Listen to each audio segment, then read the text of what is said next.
สวัสดีทุกทั่วหนาผู้ตั้งทารอฟังเสียงแค้นคุณมุ่นมั่งส่งพญามาถึงแล้ว หลานนี่แนวน้ำกล้วยตานี่หวีบ่ใหญ่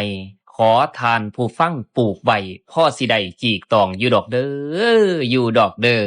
10 นิ้วอันไรแหวนนะครับ2 แขนกระนบจอกอขอกล่าวว่าสวัสดีครับนะครับสวัสดีท่านผู้ชมท่านผู้ฟัง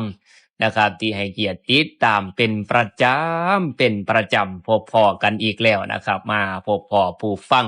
นั่งเข้าเมาเว้าพญาจ้าจีโจยให้พี่น้องฟังม่วนๆนะครับเนาะขั้นบ่ได้พี่น้องหลานหลากับบ่มาขั้นบ่มีลุงป่าล่อรับสดับฟังจานคู่พ้องกะเอวังอวยอาวาสอันไว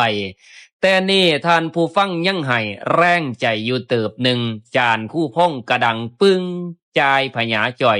จาตานอ่านแถลงจังสันแล้วนะครับขอบพระคุณพี่น้องที่ให้การติดตามกดไลค์กดแชร์นะครับกดหัวใจเป็นแรงจิตแรงใจซอยกันเถาะซอยกันพ่ายซอยกันอนุรักษ์มูลมั่งค่ำพญาของเฮาเด้อพี่น้องเด้อบรรยากาศดีๆจังซี่นะครับย่ามมื้อเช้าจังซี่พี่น้องเฮาไปเฮ็ดเวียกเฮ็ดการเฮ็ดงานก็เป็นแรงจิตแรงใจให้ผู้เฮ็ดไร่ใส่นาเฮ็ดหัวเฮ็ดสวนทำมาค้าขายขับรถขับลา2 แถว3 ล้อมอเตอร์ไซค์บ่ว่าสิอยู่หม้องใด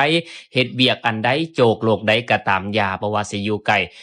กลขอเป็นแรงจิตแรงใจให้เด้อพี่น้องเด้อให้คอยคิดคอยแก้คอยดึงให้คอยขุดคอยขนคอยค้นคอยคำให้คอยทำคอยสร้างอย่าวางใจดอกคอยแลนให้คอยโอดคอยแงนยังสิได้ดอกตอนคำให้คอยตักดอกคอยตอนสิเห็นตอนนอกแกงปลา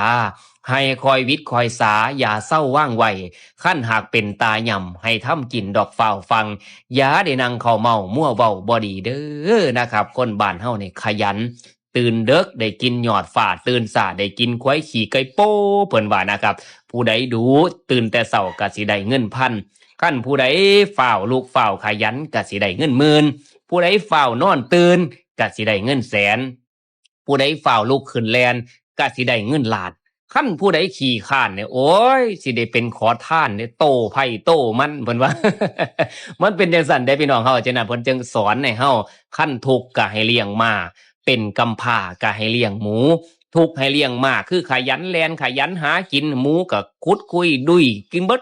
มันหม่นเบิดนั่นมันเป็นจังซั่นนี่คือคำสอนแต่พ่อแต่แม่พญาแต่ละบทแต่ละตอนเพิ่นสิแทรกคำสอนขอคิดคติเตือนใจฝากพี่น้องติดตามแน่เด้อ เอาล่ะพี่น้องเฮาอยู่ดีกินแซ่บอยู่แจบกินนัวนะครับคลิปนี้เอาไว้สำหรับพ่อกันคลิปหน้าครับผม